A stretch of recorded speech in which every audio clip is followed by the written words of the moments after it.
What are the most important things that you must know before buying any used car? That's what we're going to find out. Welcome to Car Help Corner, where we help you, the consumer, master the process of car buying and car ownership. If you're thinking of buying a used car, then this is the only video that you need to watch. I'm going to explain everything that you need to know straight to the point that's going to save you a ton of money and leave you with a car that you can be happy with that's going to give you a lot of peace of mind. But before we get into it, remember, if you enjoy and get value out of this video, make sure to subscribe and turn on the notifications. And a huge thanks to OMVIC, Ontario's vehicle sales regulator, for sponsoring a portion of this video. So let's start things off with the first thing that you need to know before buying a used car, or indeed any car, which is understanding your budget and understanding all the different costs involved. When shopping for a car, it's really easy just to focus on the price of the car and focusing on your car payments if you're financing, when in fact there are many other pieces to the puzzle. You also need to be thinking about how much money you're going to be spending on gas, how much money you're going to spend on insurance, and also think about your maintenance and repairs, especially with a used car which does have some wear and tear on it, which means you do have to anticipate spending some money on repairs down the road.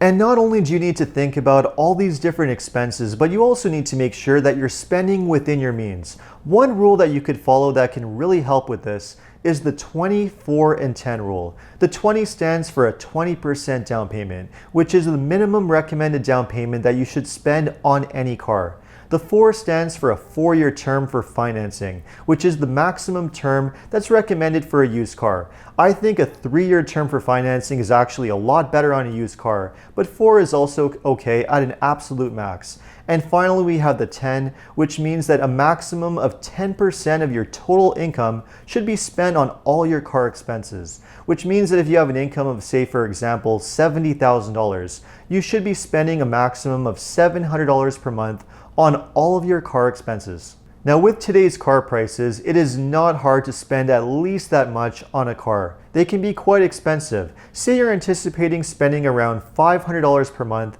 on your car payment, which in this day and age is actually not going to get you a whole lot of car. Well, then you're also going to have to budget at least a couple $100s a month for your gas, say around $100 per month for your insurance, and then maybe put a couple $100s a month to the side for all of your maintenance and potential repairs. And just like that, you're at $1,000 per month, which means that if you have an income of $70,000 a year, you've already gone over the recommended budget. Cars are quite expensive. Now, of course, there is one thing you can do to lower your monthly expenses for a car, which is the next important thing to do before buying any used car, which is paying cash instead of financing. Now, although I think you can make a strong argument for financing a new car, which often come with lower interest rates and of course come with a full warranty giving you more protection, but that's often not the case with a used car. Used cars typically have much higher interest rates on financing, at least around 7, 8, or 9%, sometimes over 10% interest, which is absolutely ridiculous. Remember, a car is a depreciating asset, which means that if you paid $20,000 for a used car this year, next year it might only be worth $15,000, and the year after that only $12,000. So you want to be careful how much money you're spending and make sure that you're not spending too much money on the borrowing costs, which is the interest, which could easily rack up thousands of dollars alone. You also don't want to be in a position where you're making payments on an older used car while also having to worry about spending money on repairs at the same time. There's nothing worse than being in a position where you're spending a lot of money on your monthly payments and also spending a lot of money on repairs. So for that reason, paying cash for a used car is often the safest way to go. Now, if you're not able to save up money to pay cash for a car and you absolutely need to finance, well, that brings us to the next important thing that you need to do before buying a used car, which is getting pre-approved for your loan. You don't want to rely on the dealership financing and assume that they're going to find you the best deal on your loan. Sometimes dealerships do make money on the financing, either getting a kickback from the lender or jacking up the interest rate and pocketing the cash, which is obviously not the best thing for you. Which is why it's a great idea to shop around for financing, see if you can get the lowest interest rate, checking with a few different banks, including your own bank, and bottom line, getting approved for financing before you even shop at any dealerships. Now once you've been pre-approved and you're confident that you can afford a car, it's now time to start shopping around, which brings us to the next thing to do before buying a used car, which is checking all the different used car outlets for all the different options that are available. You want to make sure that you're checking all the different used car outlets, including websites like Auto Trader, Car Gurus, Kijiji, TrueCar, CarMax, Carvana, and a few others. These are all excellent sources to check in order to make sure that you're finding the best possible car in your area. The more websites and sources you check, the more options that you have available, so you can find which cars have the lowest mileage, which ones have the most attractive asking prices, which ones are being sold by new car dealers versus used car dealers, and which ones are certified pre-owned versus just regular used cars.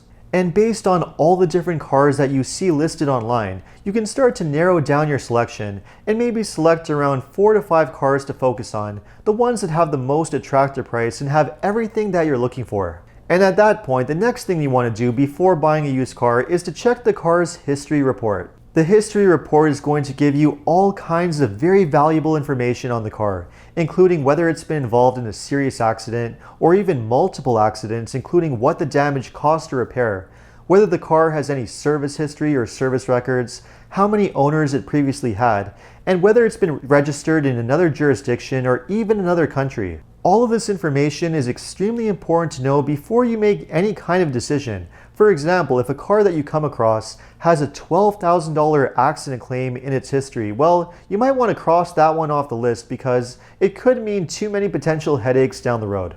And when shopping for a used car, you also want to keep an eye on any deals that look too good to be true because you might be dealing with a curbsider. In Ontario, dealers must be registered with OMVIC, Ontario's vehicle sales regulator, and are bound by certain rules and regulations. Curbsiders, however, are individuals who pose as private sellers, but they're in the business of buying and selling cars without a license, which is illegal in Ontario. The danger here is that they're misrepresenting themselves and the vehicles that they're selling vehicles that might have salvage titles or accident history, or might even have a rolled back odometer, which obviously are all major problems that you want to avoid.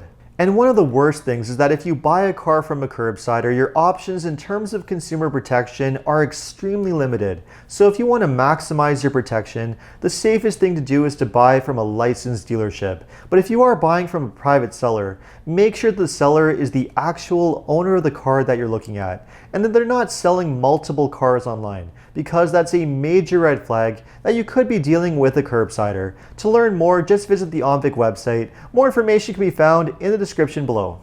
And that brings us to the next important thing that you need to do before buying any used car, which is taking a test drive. It's always important to go for a proper test drive to make sure you're comfortable with the car that you're buying, and also pay attention to any potential issues that you might spot. It's important when you do the test drive to pay attention and listen for any weird sounds or noises, if there's any squeaks and rattles, if the car has any check engine lights, and also pay attention to see if you see any kind of smoke coming from the exhaust. These are all major red flags that you might have a potential issue, so you might either want to walk away from the deal or potentially negotiate a lower price. Of course, it can be really challenging to determine whether a car has any potential problems or hidden problems, especially if you're not a proper mechanic, which is why it's really important to do the next thing on the list before buying a used car, which is to get a pre-purchase inspection. Getting a pre-purchase inspection by a reputable mechanic might be the single most important thing you can do before buying any used car, because it's going to give you the ultimate peace of mind that you're getting a car that doesn't have any hidden problems, and it's not going to give you headaches down the road. Buying a car that's certified pre-owned from a new car dealership through a CPO program also gives you a lot of peace of mind too, but otherwise, getting a pre-purchase inspection on your own from a reputable mechanic is an absolute must for any used car, and any dealership that refuses to allow you to take a car for inspection, well, that's a major red flag and a sign that you should probably be shopping somewhere else.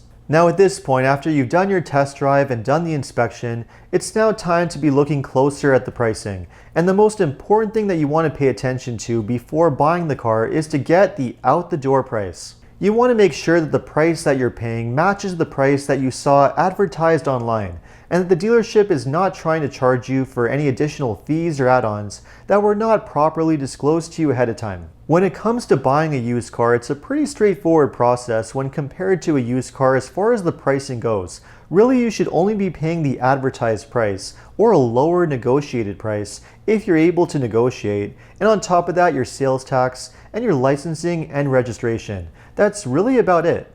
And with that, that brings us to the final thing that you want to do before buying any used car, which is only signing the contract or the purchase agreement when you're 100% sure that you want the car. Remember, buying a used car is a huge decision, and you want to make sure that you're 100% certain that the car is the right car for you and that you can even afford the car. So make sure to take your time, think about the decision, and make sure that you read all the paperwork and the contract before you sign. Remember, in many locations, including here in Ontario, there is no cooling off period when you buy a car. So once you sign that contract, the deal is final. So make sure you're 100% certain before you sign.